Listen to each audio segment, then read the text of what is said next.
So business now versus 5 years ago is a lot different for me as an Amazon bookseller. Really, like 5 years ago, I was hitting the thrifts every day.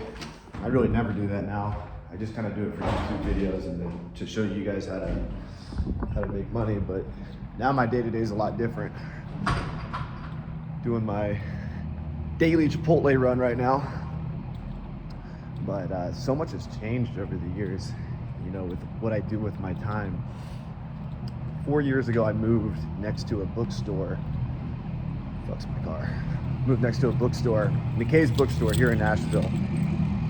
I literally moved next to this bookstore just so I could go in and scan books every day.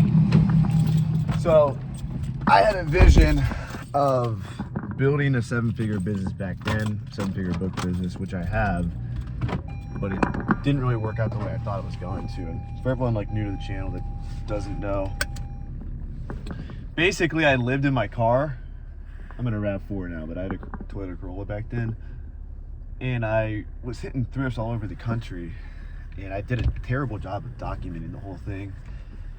And then went on like some big YouTubers channels, Steve Rakin, Caleb Roth, Reezy Resells, and kind of like blew up in the space. Like a lot of people knew who I was.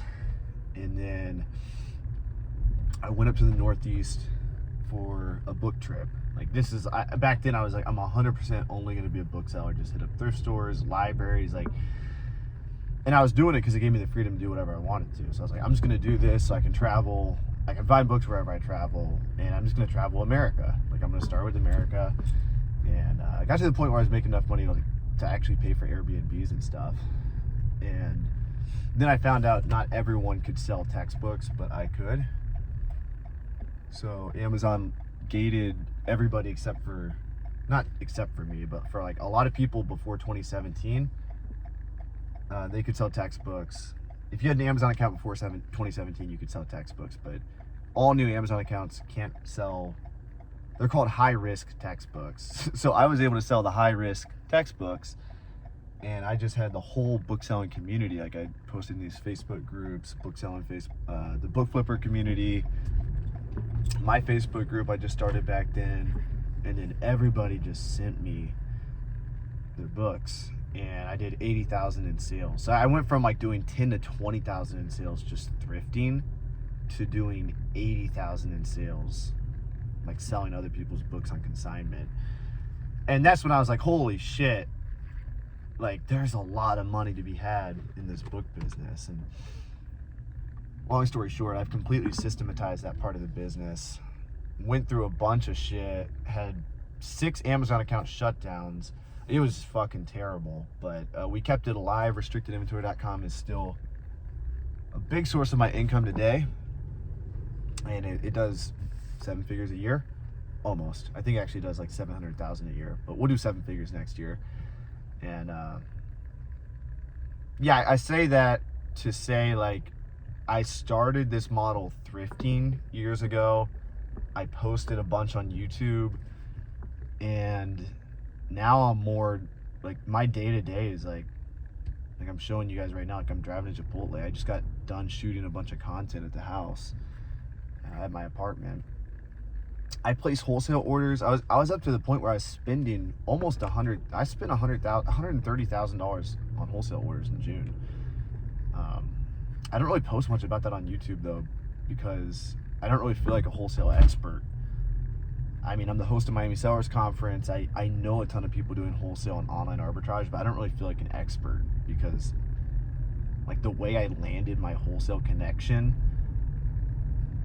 it's just like, it's kind of bizarre. It's just like networking. Like I have a vast network of Amazon sellers. My best friend hooked me up with his supplier, and now I place orders. So like, I don't really feel like I can teach you guys how to do that, but I feel like I can teach you guys how to sell books really well. And I do believe that selling books on Amazon is like one of the best ways to get started. And I mean, like the profit margins are fucking insane with books. And like there's so many ways to find books. Like you can go to libraries, colleges closing down. You can go to libraries like Backroom Access, thrift stores, like there's next level strategies to sell tons and tons of books on Amazon that not a lot of people are doing. And back in the day, we do these book selling meetups. I might do some next year, where we'd have all the booksellers come together, and there'd be like so many booksellers doing like 200, 300K a month. And these guys like aren't big on social media. Like right now, the people you see that are big on social media are like the online arbitrage people, wholesale people. I'm the one carrying the book selling community on my back right now. There ain't nobody else really posting about it too much. And so a lot of these booksellers are like low key. They don't really want to talk about it, because when you sell books on Amazon, you might have like one really good source in your city. So why the fuck would you post on social media? Like, if Goodwill's your source in Chicago, all it takes is somebody to figure that out and then go and try and get it themselves, you know?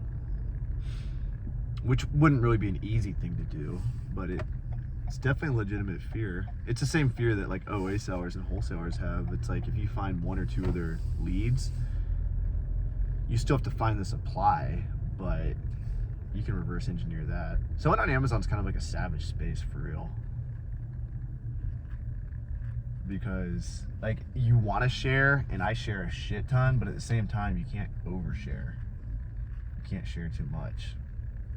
So yeah, I come to Chipotle every day after working. My first 4 to 6 hours generally are like content or building go-to lister now. So that's like my day to day. And then I place my wholesale orders every month. I go out and find books, but mainly, like I said, it's for YouTube to help you guys. And then the extent of my book business now is just restricted inventory. You guys send me restricted books. My partner has a warehouse in Texas. He preps and lists them, ships them to Amazon FBA.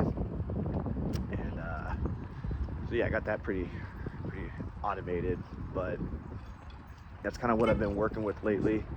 I wish I could have like cooler daily vlogs to show you guys like what I'm actually doing. But what I'm actually doing is usually just either in front of a camera like this, shooting a video, or I'm on the phone a lot too, talking to people. It's my goal, since I got burned so bad this summer with my Amazon account shut down, I have a goal to sell a certain percent of my inventory off Amazon. So I want to sell to other Amazon sellers. If I can get 5 figures profit a month just selling my product to other sellers, that would really, like, that's nice for me. And then I'm still growing my Amazon business. I have 2 other accounts I'm selling on right now, but we're dealing with some gating issues. So I'm working on getting ungated in this brand. But yeah, I'm about to go get this Chipotle. Much love. Peace out, guys.